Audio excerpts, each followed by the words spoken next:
kita, karena itu iman Anda gitu loh. Sekarang kita bicara yang logis-logis, mau nggak? Islam kalau membahas yang logis banyak yang gaib dalam Islam, Bang. Kita bahas yang logis, mau? Baik, apa itu? Betulkah Al-Quran menjelaskan segala sesuatu?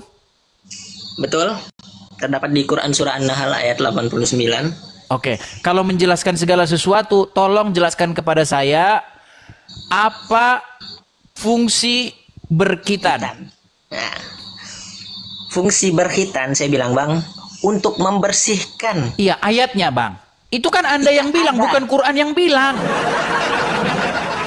Al-Quran dengan hadis, Bang Edis, itu tidak bisa dilepas. Nggak percaya mereka ini kalau Quran menjelaskan, Bang. Bang, barusan tadi menurut Quran yang menjelaskan itu Anda, hadis atau Al-Quran? Hadis dan Al-Quran. Nabi coba baca lagi, Bang. Baca lagi. Coba dibaca lagi ayatnya. Bismillahirrahmanirrahim. Saya baca ya, Bang. Ingatlah hari ketika kami menghadirkan, langsung aja, Bang. Kami turunkan kitab Al-Quran kepadamu untuk menjelaskan segala sesuatu sebagai petunjuk, rahmat, dan kabar gembira bagi orang-orang Muslim. Apa tujuan diturunkannya Al-Quran? Untuk menjelaskan. Menjelaskan apa? Segala sesuatu. Segala sesuatu. Sekarang, kitab apa yang menjelaskan segala sesuatu? Al-Quran. Bukan hadis. Hadis nggak percaya kan? Nggak percaya, mereka tidak percaya. Sudah saya bilang mustahil, Bang. Kalau kita menggunakan akal sehat kita, Bang, mustahil sesungguhnya Anda itu percaya Al-Quran. Nggak ada, Bang, orang Islam yang percaya Al-Quran itu. Nggak ada. Saya percaya.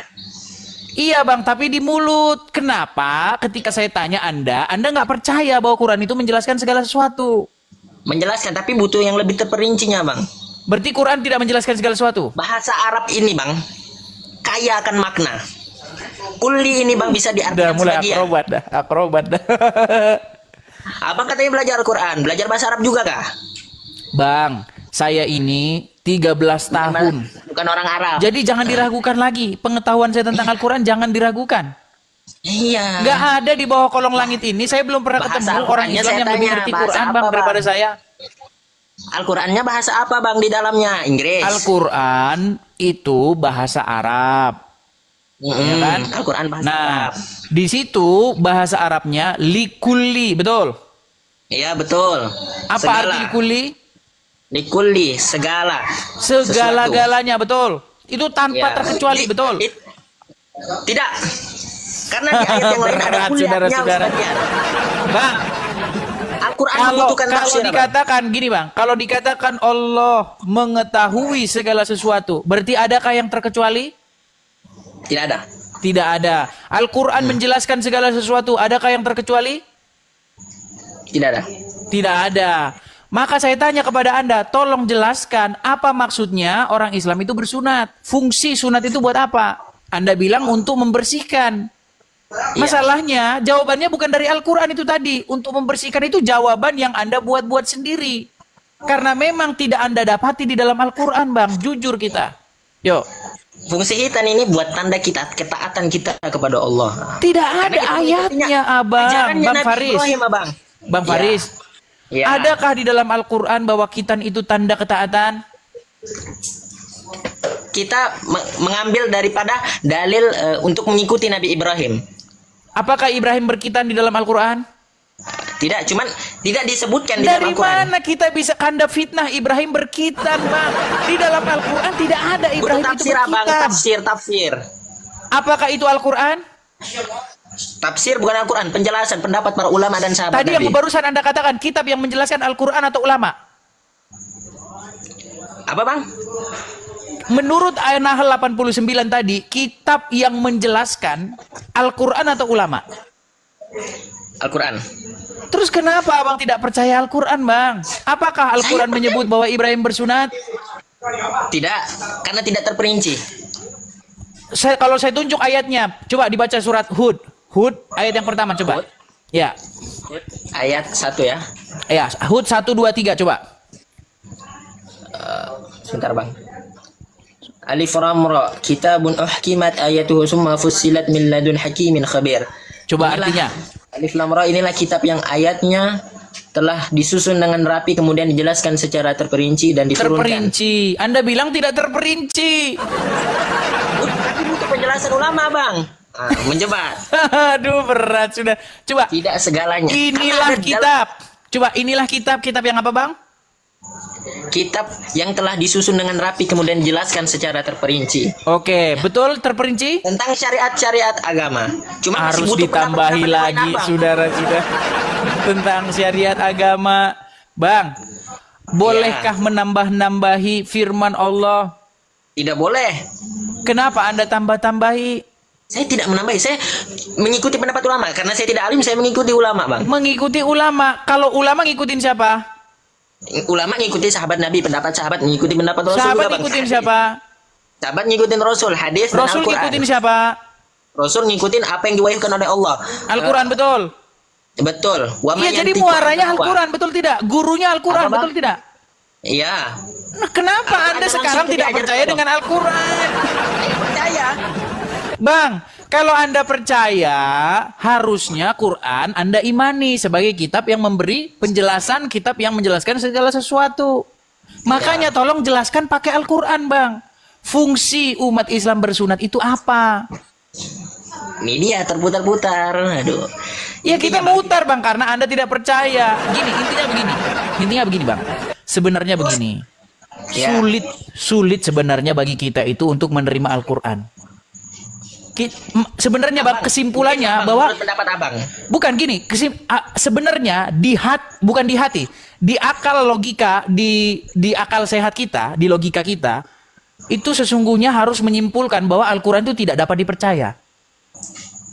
Karena dia bilang dia menjelaskan segala sesuatu, tapi ternyata nggak menjelaskan segala sesuatu, Bang. Betul nggak? Contoh, saya kasih contoh begini. Contoh, coba lagi, saya punya buku nih, saya beli buku, ya kan? Ya. Saya tulis di judulnya, buku ini menjelaskan segala sesuatu yang ingin kamu tahu. Saya buka, cara membuat bakso. Saya buka dari halaman pertama sampai halaman 500.000 nggak ada. Bohong nggak buku itu, Bang? Macet. Sudah disuruh. Bohong nggak buku itu? Abang. Ya, jadi Bang, tentang hitan ini Bang, kan sudah dijelaskan juga di dalam hadis Nabi. Kenapa? Karena setiap perkataan Nabi ini bukan Nabi, itu langsung dari Allah, Bang. Wa ma yantiqu anil hawa in huwa illa wahyu yuha. Nabi itu enggak ngomong dari hawa nafsu beliau. Baik. Itu disampaikan Saya dari tanggapi itu. melalui Allah, Bisa saya Bang. tanggapi itu, Bang? Bisa Bisa saya coba. tanggapi itu? Ya. Bisa saya tanggapi? Ya. Baik. Tertulis di dalam surat An-Naml ayat yang ke berapa? 4 atau ke 6 ya.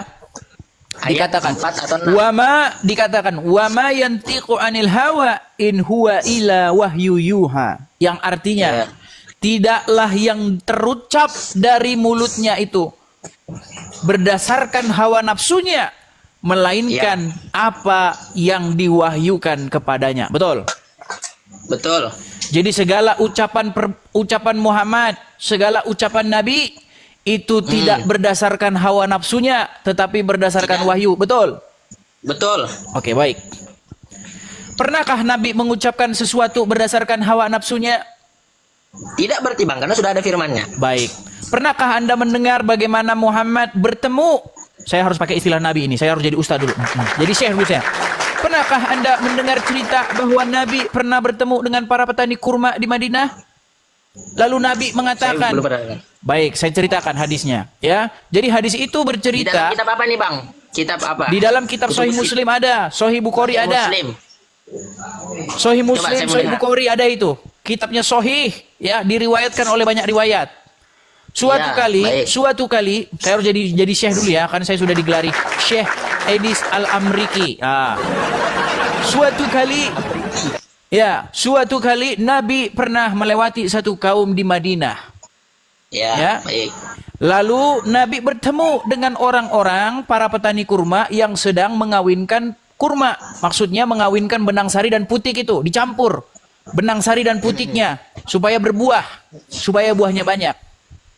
Lalu Nabi lewat dan berkata kepada mereka, sesungguhnya Apa yang mereka kerjakan itu adalah perbuatan yang sia-sia belaka. Jikalau mereka membiarkan pohon kurma itu begitu saja, sesungguhnya pohon kurma itu akan baik-baik saja. Ingat, tidaklah yang terucap dari mulut Muhammad berdasarkan hawa nafsunya, betul?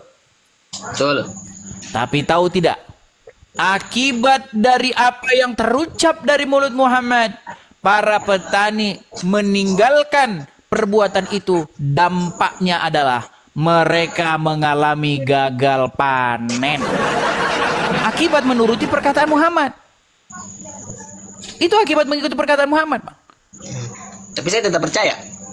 Loh, barusan abang bilang, wa mayantiqu anil hawa in huwa ila wahyu yuha. Tidaklah yang terucap dari mulutnya itu berdasarkan hawa nafsunya, melainkan apa yang diwahyukan kepadanya.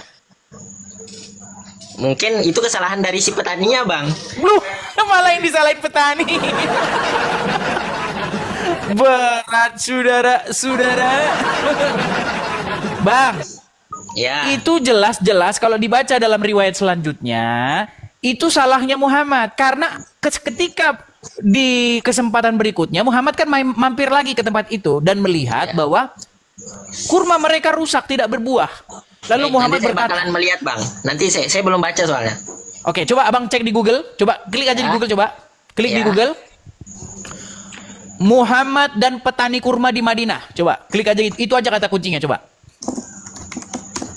Muhammad dan petani kurma Petani kurma di Madinah. Muncul nggak hadisnya? Muncul ini, Bang. Coba bacakan, Bang. Bacakan. Nanti Dari disangka saya Anas mengada-ngada, Muhammad saudara. Ya.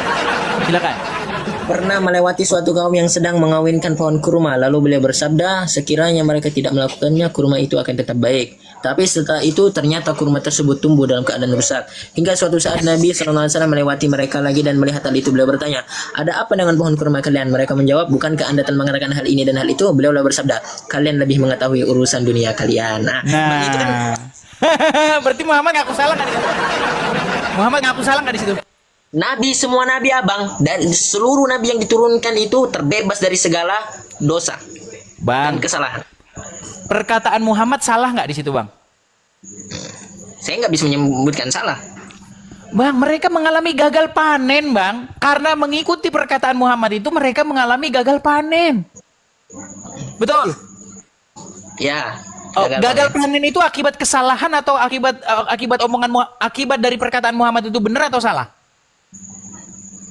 Salah. Salah. Jadi Muhammad mengucapkan kesalahan dari mulutnya, betul? Betul.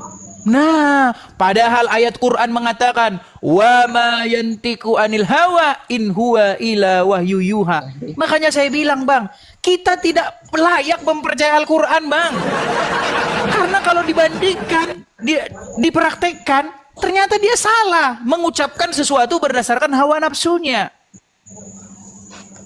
Coba baca lagi hadis yang bagaimana hadis tentang Abdullah bin Amr yang menulis segala perkataan Muhammad, lalu Muhammad menunjuk mulutnya. Coba ketik aja di Google biar muncul lagi hadisnya itu. Abdullah bin Amr. Ya, Abdullah bin Amr, Muhammad menunjuk ke mulutnya, tidak keluar dari mulutku kecuali kebenaran. Coba itu aja kata kuncinya, nanti muncul itu. Muhammad menunjuk jari ke mulutnya dan berkata tidak keluar darinya kecuali kebenaran. Yuk.